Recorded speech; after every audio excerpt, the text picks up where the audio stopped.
ડ્રગ્સને delete કરીએ campaign અંતર્ગત ચાલો આજે આપણે જાણીએ કે જો કોઈ માણસને ડ્રગ્સની તલબ એટલે કે તેની ક્રેવિંગ થતી હોય તો તેને કંટ્રોલ કેવી રીતે કરી શકાય અને તેમાંથી કેવી રીતે બચી શકાય. બહુ જ સારો પ્રશ્ન છે. તલબને કઈ રીતના કંટ્રોલ કરવી, તો હું તમને સજેસ્ટ કરીશ 5 Ds. પહેલો ડી એટલે કે ડિલે. તમને જ્યારે બી કોઈ બી વસ્તુની તલબ લાગે ત્યારે આપણા મગજને કહેવાનું કે અત્યારે નહીં, પછી કરીશ, અડધી કલાક પછી કરીશ. તમાકુ ખાવાની ઈચ્છા થઈ, માવો ખાવાની ઈચ્છા થઈ, અડધી કલાક પછી કરીશ.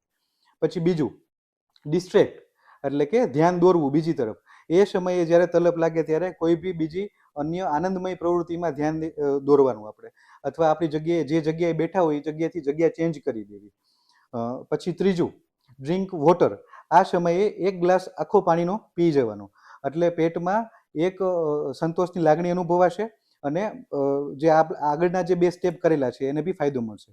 ચોથું સ્ટેપ ડીપ બ્રીથિંગ. આ સમયે આપણે ઊંડા શ્વાસ લેવાના છે અને આ ચારેય સ્ટેપ જ્યારે નિષ્ફળ જાય ત્યારે આપણે 5મું સ્ટેપ લેવાનું છે ડિસ્કશન. એ સમયે તમારે તમારા મિત્રને ફોન કરીને કહેવાનું છે કે મને તલબ લાગી રહી છે જે તે પદાર્થની, એટલે હું તારી જોડે વાત કરી રહ્યો છું, મને તું આમાં મદદ કર, મને આ જગ્યાએથી દૂર કર. અથવા તો તમારા ડૉક્ટરને ફોન કરી દેવાનું છે, ડૉક્ટરને મળવાનું છે કે સાહેબ મને આ વસ્તુની તલબ લાગી રહી છે, મને આમાં માર્ગદર્શન આપો.